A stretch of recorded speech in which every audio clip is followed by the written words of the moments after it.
My name is John Tong. I was raised in Massachusetts, but we moved.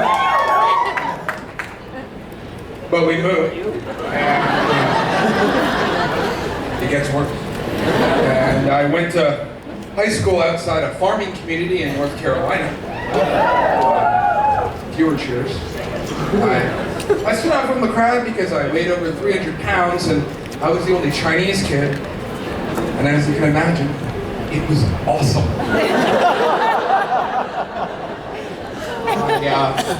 I needed an artistic outlet to cope with my surroundings.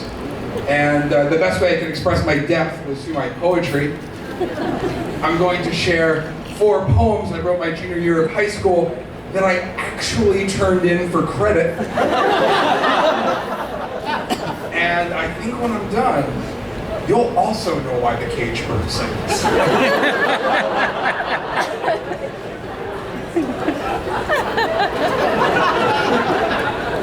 The first poem is titled, "The 1,632 Days My Grandfather Has Left to Live." It's not really about my grandfather. It's about showing girls my sensitive side and my sweet math skills.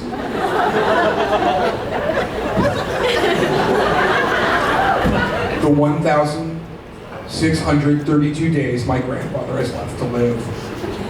My grandfather, with eyes filling with memories, always speaks of the death of my grandmother by ending the story. And when I left the hospital, there was such a sky full of bright stars. Tonight, there are only 3 stars out, and none shining too brightly. And it made me doubt my love for you. And with but a phone call, with all its fiber optic cruelty, I learned that I did not love you enough. Advice to all who read this: the average lifespan of an American man is 75 years, or rather, 28,781 days.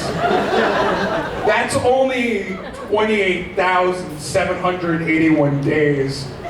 How many rainstorms is that in a life? Or 3 feet deep snows? Or mountain views? Or loud songs? Or knocks on the head? Or crying babies? Or car accidents?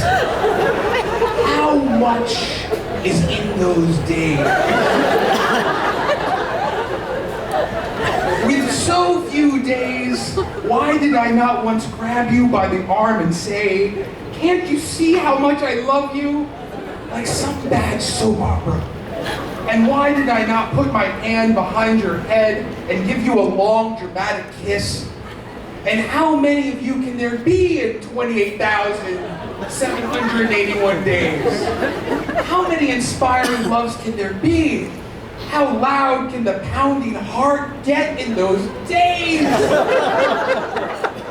How often can the wandering mind create those fantasies? How many of you can there be in 28,781 days? Only one, baby.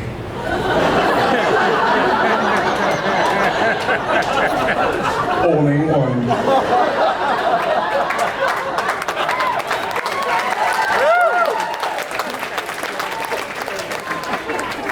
Surprise, I had never actually had a girlfriend by the time I was But a reoccurring theme in my poetry was my belief that I could seduce women only using my words. The next poem is dedicated to a young woman named Eliza, who caught my fancy, but somehow managed to escape my lyrical entreaties. The lecture. It's on a small western rock very far away, where my tears have sizzled off my face and the boiling inspiration ossifies into a purple gem that was not salvaged until I wrote this. I had to wipe myself off of it.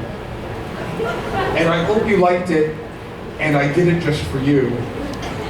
So, is this what it's come to? Me removing the gem from a well-hidden place to show you more of me. I had to wipe myself off a little.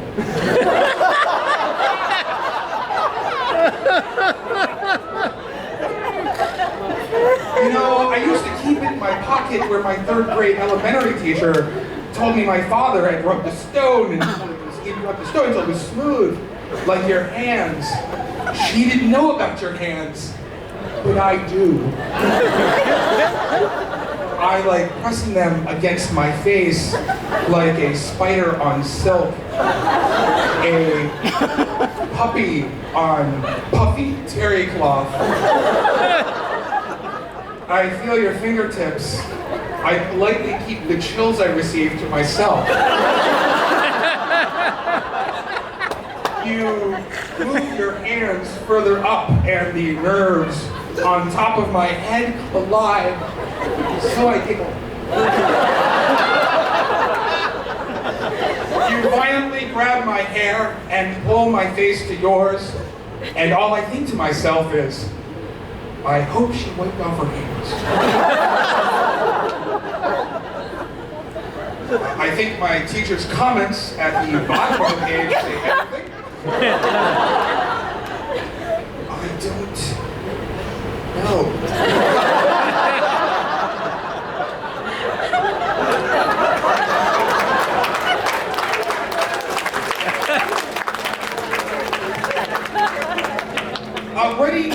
Writing about things I never knew. I knew nothing about. Instead, it passed women, however.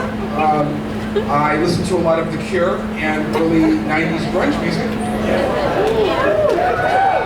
Class of 95. So I knew that good art required a lot of pain. And even though I never did heroin, I figured it had to be pretty straightforward.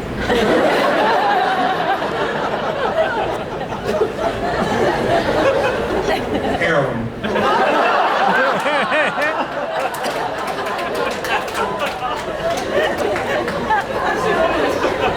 Biting the cord, cutting off circulation to my arm.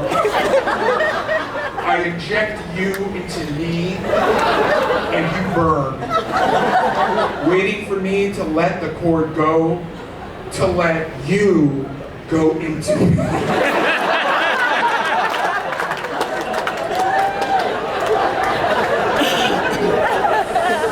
There's this tense feeling like I'm sitting on a chair that's tipping over.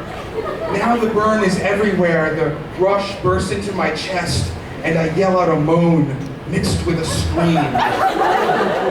I am without footing, pushed back against nothing, and I look in a mirror. I am disintegrating. All I can do is sit there until the burn leaves. The feeling is gone, and so are you. And I need you so bad. And I want you so bad, it starts burning again. In my head. I feel so sick without you.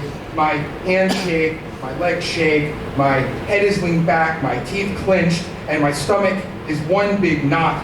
How I need you again. I never want to stop using you. But you're not there anymore. My needle is empty, so I crack it open, and I lick the insides.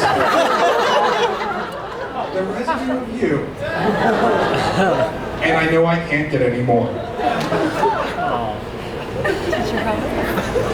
I was writing about women and heroin and sex without any clue how any of those things actually worked. But when I was 16, I also tackled the very miracle of birth. I wanted to show women I knew what they wanted. This poem is untitled. Untitled. Cradling my not yet conceived child.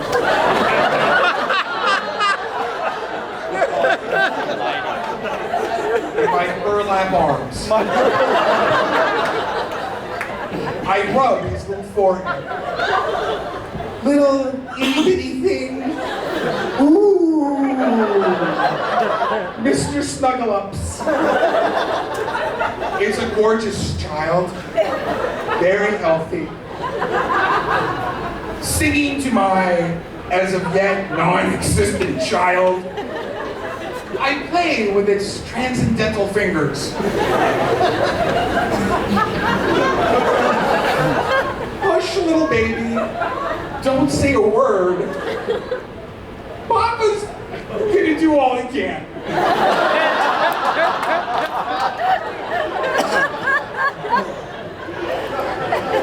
Pinching my non-born baby that isn't there, making cartoon noises that he doesn't understand.